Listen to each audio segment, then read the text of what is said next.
as we're going through here. And we read the Avengers Operation Galactic Storm this week. This is a crossover, and I've read a lot of the crossovers on the channel from the 90s so far. Yeah, I probably should have record earlier.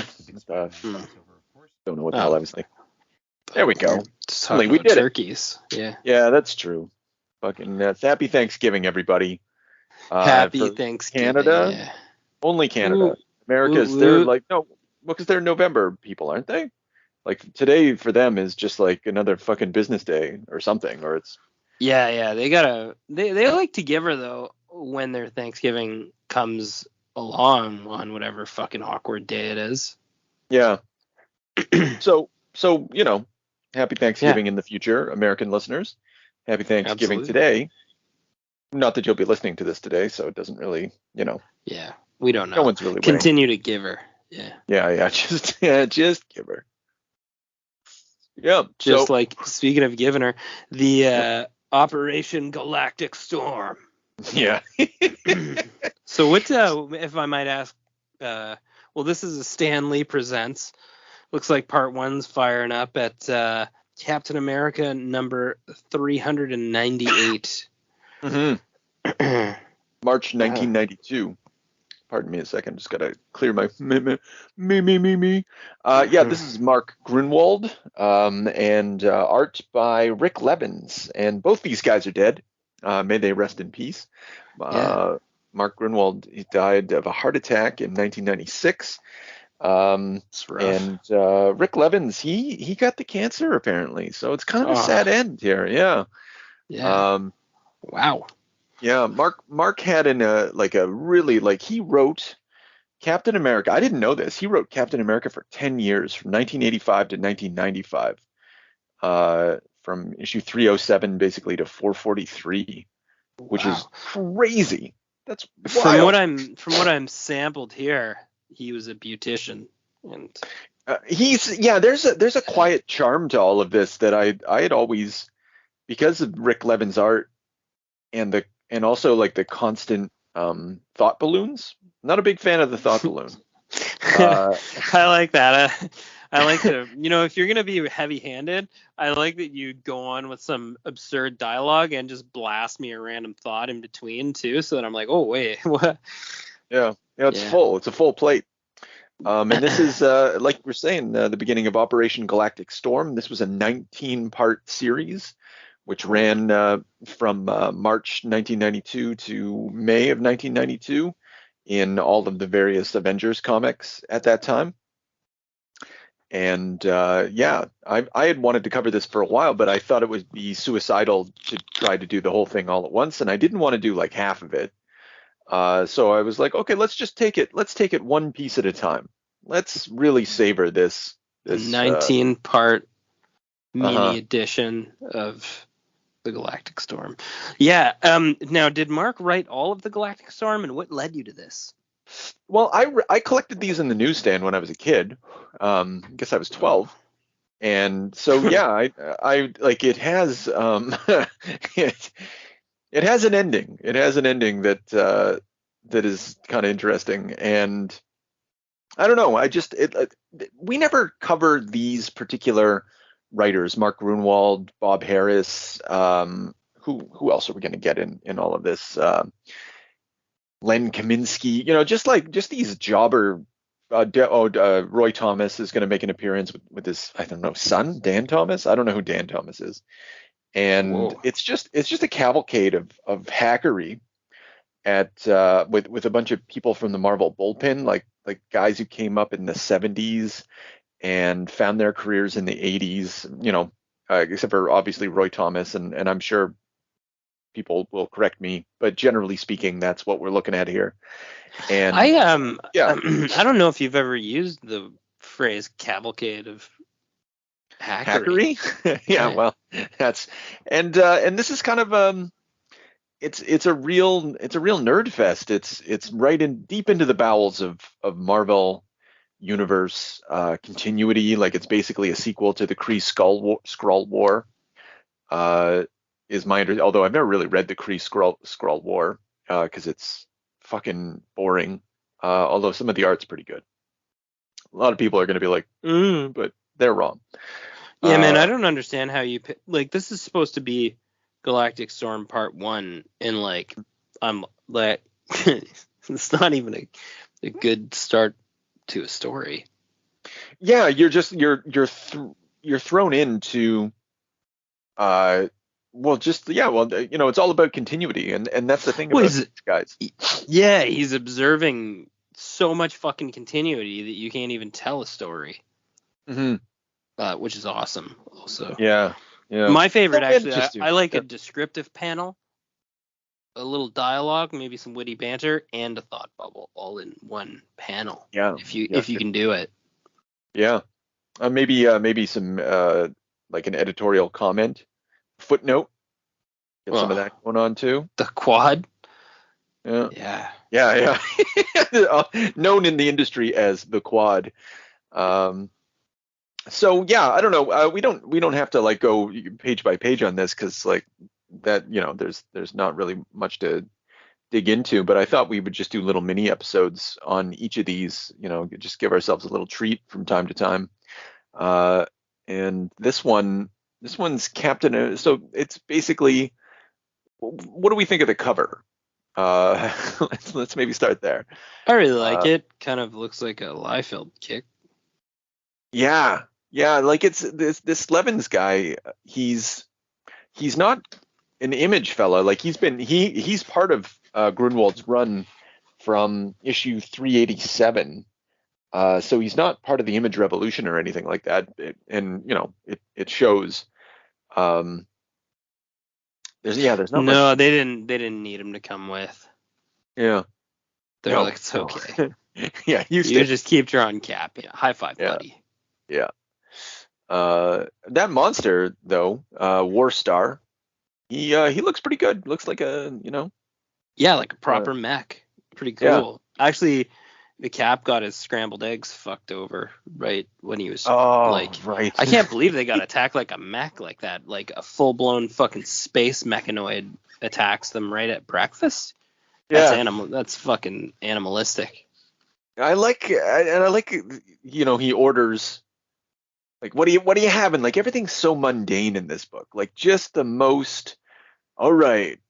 The dialogue's fucking hilarious. The dialogue's excellent. Yeah. Hello, Rik, Cap here. This is a surprise, especially at this time of night. Where are you? Like, it's just so fucking blasé. It's like but it's cool. It's I don't know. I found it neat. I found it like a soap opera kind of like the real old.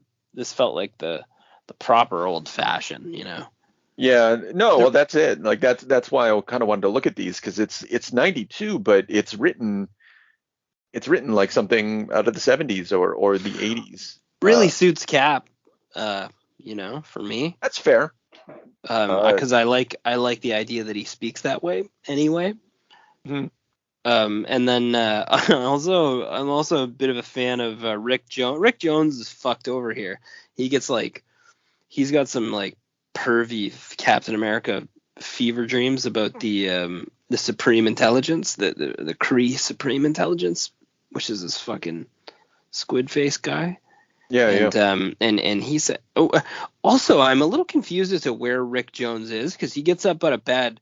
He's a sweaty mess. He's in his tighties and he strolls out of his whatever future apartment. And there's like some type of a Greek god like praying. Very confusing. I'm not sure. Yeah, well, the little footnote was meant to maybe explain some of that, but it really doesn't. So if you were reading Hulk comics at the time, you would know all about the Pantheon and where the Hulk is and stuff like that. This does a terrible job of that's cool, but like, why is there futuristic apartments right there? I guess maybe I didn't key into how long Rik had walked down the hall though either. I don't know. Yeah, well, it's condensed, right? It's true though. Like all of a sudden he's in like a wading pool, and like some sort of Greek. I think you already said like a. Yeah. Well, it's the Oracle, right? It's Delphi. Yeah. It's Delphi. Yeah, it's pretty cool too. It's like backwards hot that he has a dream and there's like a blonde woman sitting by a pool telling him that she's been sort of like snooping in his mind, you know? Right. Pretty awesome. It's hot. So sit down by the pool. Best way to wake up to a bad Supreme Intelligence dream, though. I mean, Yeah, not bad actually. There's worse ways. I just like there's just so much wasted time. Like, okay, so we have the fever dream, and I don't kind of think like. so. Well, so I like the description of Hala, the homeworld of those galactic goose steppers, the Kree, and like there's no vegetation anywhere. Even the ocean has a plastic canopy over it. So you really get a sense of, honestly, this is the first time I've ever gotten that sense of that's what the Kree were like. But then again, I don't think about them very much, strangely. And then there's basically this panel where it goes all black and white, and there's obviously some sort of explosion. That looks pretty cool, actually. Levins, even though his art style is a little hokey, he can pull some stuff off. Yeah. I think his art was really, I don't know, it was really serviceable. I didn't notice it being bad as I read through, which is like sort of one of the key indicators that if you're like, oh, good God, what the fuck? Like if you have one of those moments, that's frustrating. And then, then you can start crying about the artist, but that never really happens. Yeah. Yeah. And like, it's not exceptional. It's not like some of the panels are a little awkward and you're not quite sure what's being communicated facially, but for the most part, I know what's going on. You can give it the old look-see test. Don't read the dialogue and see if you more or less understand what's going on. I think so, yeah. And then John there puts Cap on blast after he talks with Rik on the phone about nepotism in the workplace. Because he's got Peggy Carter. Yeah, and Cap's like fucking grumbling in his chair there. It looks like he wants to cold cock him, but he's got like indigestion just from listening to fucking John cry about this stuff. And then he's like, I'm the pillar of fucking professionalism, okay? He's like, what's bugging you though? Are you okay? Basically is the equivalent of what Cap's like, sort of like, I don't know. It was really funny, nonsensical interaction. Well, I guess it's been building, like there's all this stuff. So even though we're in the middle, or not the middle, we're at the very beginning of what's going to be this massive epic, space epic. Gruenwald's like, you know what? We got to hit these beats. I got to keep these plot lines going, these stories. I can't drop the ball. Jonah Jameson's son is upset because of Rachel or some shit like that. Or he's upset that Cap hired an older woman. I don't know, like he hired Peggy Carter. I was surprised to see Peggy Carter so early. I didn't realize that she was something that like a going concern at this time. Yeah, I also find it like, I don't know, they made Peggy look older too. Well, yeah, I think she is. I think she's supposed to be an old. So it's like, it's just neat that Cap's like still like, I don't know, trotting along some weird creepy love for old ladies. Yeah, makes sense. Just let that go. Just let that go. That's how fucking wholesome he is. Well, yeah, and if anything, John should be pissed about that. It's like he's worried about nepotism. He should be, well, not worried about it, but he should be like, Cap, this might not be healthy. Maybe that old woman doesn't really know how to operate like a modern day supercomputer. Who knows? Maybe that's just ageism on my part. But. I think he could have been a little harder on John. Lot what the harder? fuck are you getting at, John? Yeah. You want to step outside of this plane when we land? You're my boss, not my shrink, Captain. All right. If I'm your boss, this is insubordination, you son of a bitch. Yeah. Well, he's following orders. He just wants to give Cap shit while he's doing it. Just professionally giving him shit while doing a great job flying the plane. Yeah. So that's a page. Again, I don't think that this needed to happen, and I don't think the illustration of the telephone call with Rick Jones, which you read. This is and then because really most of it gets cut anyway. Like they could have just met at a diner, and it's really like play by play, which fine. It's very clear. It invites the reader in to an extent, but also pushes them away at the same time. It's a really weird balancing act. It's I really like the diner scene too. I think the diner scene's great. It's all, but he doesn't spend a lot of time on stuff, you know. If he's got to catch you up on something or do something weird, don't worry. It's only going to be about a page and a half. Yeah. You know, and then you're on to some other next weird fucking thing. So the whole breakfast conversation's gigantic. Hey, there is a one oh no, that's thought bubbles and a footnote. I thought it was at least a triple play. But it wasn't. Oh, yeah. Sorry, pal. There's one right there on the top. It's got the description. It's 1, got 2, 3, yeah. It's got a microphone, sort of a call out, like a megaphone call out. Yeah. You know, and then also a thought bubble. Something's eating Big John. Better get to the bottom of this. Fuck. So unlike him. Yeah. So Shitty plane ride anyway. Yeah, just Cap's not getting along with anyone. He's like, I got to mend fences a bit with Rik, you know, misunderstanding when he was a teenager. Yeah, and like his way of going incognito is just to like put on a military jacket. That's sweet. Yeah, on. He puts on like a fucking matlock, like a fucking detective trench coat, and just like shows up on the scene in full gear. Like, no. What's up, everybody? It's just me, the Cap. Why am I wearing a fucking trench coat? Like Inspector Gadget. And then the waitress comes out. She doesn't talk. Like, she's just no one's really drawing attention to it except for like, hey Fred, check this out. Yeah. Like, no, nobody really wants to get into.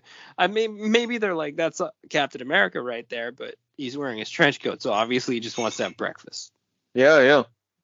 And yeah, it's too. I never took him for scrambled eggs, toast, and orange juice kind of guy, but yeah, that's pretty blah. But it's. Well, he's a soldier, you know. He eats his slop, goes to war. Yeah. I feel like they could have thrown something in though, you know. Well, something like actually. Well, I like that he ordered for Rik. That's fucking. That is nice. That's a bit odd, you know. Yeah. That's fine. Well, and then there's no meat, man. They didn't get. I feel like it would have been like extra sausage for Rik. I would have been like, yeah, now we're talking. Well, there's bacon on the plate after the mech crashes, like punches through the wall. Yow! Who? Yeah, he's getting like the standard, and it wasn't scrambled though. It was easy. It was fucking sunny side up. Yeah, holy shit. We didn't even get. I feel like we could have gone another 20 minutes for Cap to be like, you know, excuse me, Susie, this isn't what I ordered. You know. How did it get here so fast? Did you even listen to me? Is this someone else's? you know, I had a really bad plane ride here. Okay, I'd like you to bring me the scramble. And then have Rik be like, it's okay. I'll take him sunny side up. Yeah, there we go. We could have used some more of that. Yeah. So anyway, the robot attacks. Attacks. And but that's really fucking weird. Cap, talk about Cap's instinct. By the way, he dodges fucking auto dodge. You can't attack Captain America. Yeah, it does look like that, doesn't it? Yeah. Yeah. Well, no chance. Saw the lady scream, and he's just like. It's the same. It's similar to Spider Sense. He gets instant initiative. Yeah. And then, I mean, that makes sense to me. And then, he obviously there's a fucking huge mechanized robot out there that's squeezing Rik. It's kind of awful, man, to get manhandled like that by a robot. Oh yeah, like it's. He looks broken. It looks like they really fucked him up. And Cap's like a bit outclassed even, because like he wasn't ready to fight that kind of fucking thing. He would have brought someone else with him. Yeah. He was just going to go talk to Rik. I mean, Cap's ready at any time. I like how immediately obviously he was ready to go even before breakfast here. Yeah. And then the fucking little mini guy, surprise, Taryn. Where'd this guy come from? Yeah, it's like riding in its back, but they're both sentient. That's confusing to me, but awesome. Yeah, that's your Chris Claremont for you. These are the Shi'ar Imperial Guard guys. Yeah, Cap fucking. Well, I don't know. This little guy was putting up a pretty good fight. I mean, in terms of like, we're talking about like cosmic beings. Cap's really fucking putting a beating on these guys, actually. They should be ashamed of themselves. Yeah, I'm glad that he does. Like, it makes me a little sad that they put up as much of a fight as they did. Like, this is a different era for Cap, when he's really great, but it's still. I think it's the Marvel at the time. You saw this in Spider-Man 2, and basically most superheroes. And I don't know if you'd really get this nowadays, because I don't read enough Marvel superhero comics to know, but he seems a little underpowered in comparison to what you'd get nowadays. I might be wrong. No, I didn't catch that. These guys were outclassed the entire time. Yeah, he's just kind of like a little bit. He literally finished. He broke free from the electric grip of that little fucker. Midair. Like, yeah, before he touched the ground, because he knew he was going to get electrocuted if he did. And then he proceeds to continue to basically take over and start like ratcheting this guy's fucking entire shoulder joint. And then when the little guy jumps on his back, he just like basically puts him in the way of a punch from the big mech. Yeah. Now, you didn't notice he's like, whoops, almost. Oh shit! Is that? I couldn't make out exactly what was happening there, but that is it. He pulls the little guy right in front of the punch and just gets his fucking little teammate Seward, and then he's like, I don't think he meant for the little guy to get fucking smashed like that. Yeah, right. You hold the him little still. one's head smashed in, he's not moving. Like, what? Yeah, he just fucking dummied these two guys. But he seemed a bit on his heels, though. I do know what you mean in terms of power level, but. Yeah, but then again, he did get attacked at breakfast, and it took him 2 pages to beat the shit out of a giant robot in his little alien bug creature back. Well, buddy. his bug he left his fucking head crushed in, and the other one's like mourning, and that's where they ended Captain America's entire interaction with the whole book too, which I found interesting. Also, they're just gonna leave him standing there thinking to the skies. Hey man, Rick took off with my hover cycle. The guy's like, little bug buddy, I crushed the skull. Cap's like, I wonder where Rick went with my motorcycle, space motorcycle. Huh. Yeah, I think they like for the card that turns the motorcycle on is also a telephone. That's not a good combo. Imagine your car keys were also I guess that's the case sometimes nowadays, but. That's probably what Cap's thinking about while Rick fucking gets possessed again by the Supreme Intelligence. I like how Rick's like obsessed with this whole scenario too. He's like, I'm not going to be a puppet this time, baby. Woo! Your will is no longer your own. Yeah, it's not the Supreme Intelligence that it's the psychic of the Imperial Guard. It's well done, Oracle. Oh yeah. Sorry, they dropped that right there. Yeah, but. Still, though, you could easily get that impression because the final page is the Supreme Intelligence waking up. Again, another description of Hala, Harfax. There's a lot of world building here that I don't know if it's going to add up to anything. But yeah, he wakes up with his. What do you think of the Supreme Intelligence? It's like a design. It's like a fucking He-Man design. Yeah. Well, you mean like his body? Yeah, that's. Yeah, just like generally, it's like let's put a wacky head on a fucking on a He-Man body, which is what we got going on here. He's even got the same sort of gauntlets and undies that a He-Man character would have, and like chest plate. Actually, I'm pretty sure like fucking the Cyclops, the Triclops, I'm pretty sure has the same outfit. Yeah, I think you nailed it. I was thinking of like just because normally he's just a giant head. Yeah, that's also terrible. It looks like a fucking like a poorly carved pumpkin with fucking worms on his head. Well, there you go. That sucks. So that's part 1. I mean, there's also like a backup story, but we don't need to talk about that. That's actually wait. I wasn't sure if you wanted to talk about the skeleton crew. I kind of like when the Red Skull just beats the shit out of that lady. Oh my God, I got arrested, and he's like, oh fuck. His fucking eye just perks right up.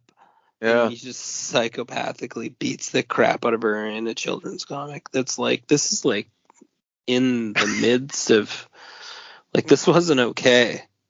Mm-hmm. I've actually never seen anything like this in a comic. I was horrified. Beat me some more. Beat me to death. I deserve it. You'd like Put that. me out of my misery. And yeah, I don't. The abuse that I heap upon your worthless person, you so richly deserve. What? Is this gonna continue to physically abuse her? Good God. Yeah, well, she got arrested. I like, and this is like so stupid. She's like, she's escaping. She's like, I got out on bail, and you're like, again, so much time wasted. Like, what? Are you this like? Do you not have enough story to tell, Mark? Because we got 24 pages of really, really rushed Captain America story. Last time I checked, this was a Captain America comic. Give us a couple more pages. I'm sure you could have like John Jameson cuss him out a little bit more or something, or I don't know, anything. But I guess you get your money's worth. You get a lot of comic here. 30 pages of comic, not bad. Yeah, I mean, I don't know. I was pretty pleased with the whole package. Like, Yeah.